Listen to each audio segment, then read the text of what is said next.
एक अत्यंत महत्त्वाच्या मुद्द्यावर या ठिकाणी या अंतिम आठवडा प्रस्तावामध्ये चर्चा झाली, ती म्हणजे राज्याचे दिवंगत उपमुख्यमंत्री माननीय अजितदादा पवार यांच्या संदर्भात जी काही घटना घडली आणि ते त्या ठिकाणी आपल्यातनं निघून गेले त्याच्या तपासाच्या संदर्भात पहिल्यांदा तर या ठिकाणी मी स्पष्ट करू इच्छितो की दोन प्रकारे तपास चाललेला आहे. एक प्रकार CID करते, दुसरं आपल्याला माहिती आहे की AIB करते. एक मुद्दा या ठिकाणी आला की आपण CBIला लिहिलं होतं, मग CBIने इन्क्वायरी का घेतली नाही. CBIने हे स्पष्टपणे सांगितलेलं आहे की AIBचा जो रिपोर्ट आहे हा रिपोर्ट यातला महत्त्वाचा आहे, तो आल्यानंतरच हा तपास आम्ही घेऊ शकतो, त्याच्या आधी आम्ही काही घेणार नाही. त्यामुळे त्याची आपण वाट पाहतोय. याच्यामध्ये आत्तापर्यंत CIDने जो तपास केला आहे त्या तपासामध्ये काही गोष्टी समोर आलेल्या आहेत की ज्याच्यामध्ये वेगवेगळ्या गोष्टींसोबत एक शंका पायलट सुमित कपूर यांच्याबद्दलही होती. त्यांचं बँक खातं, इन्शुरन्स पॉलिसी, शेअर मार्केटमधली गुंतवणूक हे सगळं काही तपासलेलं आहे, पण त्यात कुठलंही काही संशयास्पद आढळलेलं नाही. बाकी सगळे जेवढे फुटेज आहेत ते मिळवलेले आहेत, त्याचं विश्लेषण केलेलं आहे. जे काही अवेलेबल साक्षी पुरावे आहेत ते तयार केलेले आहेत. पण अर्थातच या ठिकाणी AIBचा रिपोर्ट हा महत्त्वाचा आहे.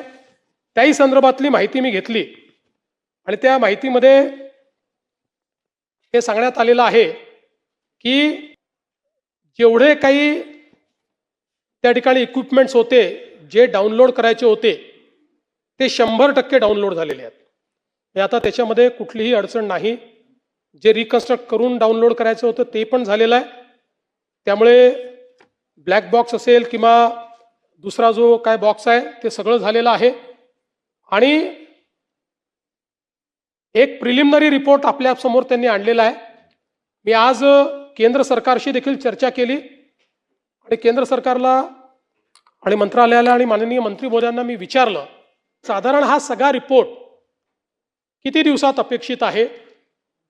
त्यांनी मला हे सांगितलं की साधारणपणे जानेवारीपूर्वी हा रिपोर्ट येईल, अंतिम रिपोर्ट जो आहे. आणि हाच रिपोर्ट सगळ्यात महत्त्वाचा आहे. हा रिपोर्ट आल्यानंतरच, आणि जसं काल रोहित पवार म्हणाले 3-3, 4-4 वर्ष लागतात, हे खरं आहे.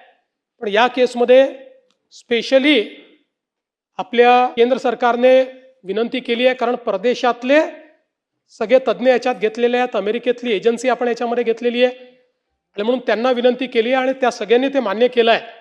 आणि म्हणून आपण म्हणजे दुर्दैवाने असं म्हणू नये, पण दादांची जी काही पुण्यतिथी येईल त्याच्या अगोदर हा रिपोर्ट यावा अशा प्रकारचा प्रयत्न, आणि तो रिपोर्ट येईल.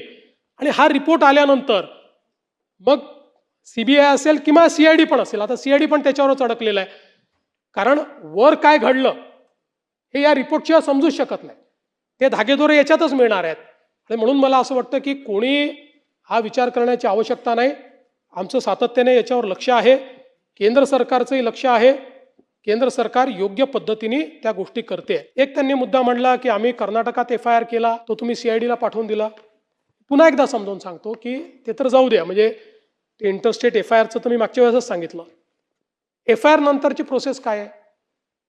FIR नंतरची प्रोसेस आहे चार्जशीट करणे. त्याकरता चार्ज तयार करावा लागतो. FIR मध्ये तुम्हाला कोण दोषी आहे हे FIR नंतर फायनल करावं लागतं, की बाबा देवेंद्र फडणवीस आहे, जयंत पाटील आहे, रोहित पवार आहे, कोणीतरी जो कोणी असेल त्याला दोषी, आणि त्याच्यावर चार्ज फ्रेम करावा लागतो, तर त्या FIRला अर्थ आहे.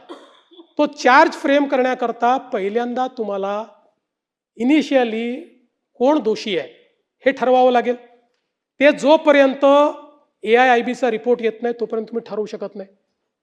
आणि म्हणून हा जो काही या ठिकाणी म्हणजे तुम्हाला वाटतं तुम्ही पायलटवर करा म्हटलं, कंपनीचा मालक त्याच्यावर करा म्हटलं, तुम्हाला त्याच्याकरता ही प्रिलिमिनरी इन्क्वायरी लागेल ना. आणि प्रिलिमिनरी जो काही आता जो पहिला रिपोर्ट आला त्याच्या आधारावर करता येतं का? नाही करता येत. त्यामुळे फायनल रिपोर्ट तुम्हाला यावा लागेल. भावना महत्त्वाचीच आहे, पण शेवटी कायदा भावनेने चालत नाही. उद्याला कोर्टात गेला, कोर्टातनं 1 मिनिटात कोर्ट सांगेल की असं कसं तुम्ही केलं आणि मग चपराक बसेल आपल्याला. म्हणून मी पुन्हा सांगतो, या प्रकरणाचं सत्य बाहेर आल्याशिवाय आम्ही चूप बसणार नाही. काही झालं तरी ते सत्य बाहेर आणू, त्याकरता त्याचा जो काही योग्य पाठपुरावा आहे तो पाठपुरावा देखील करू.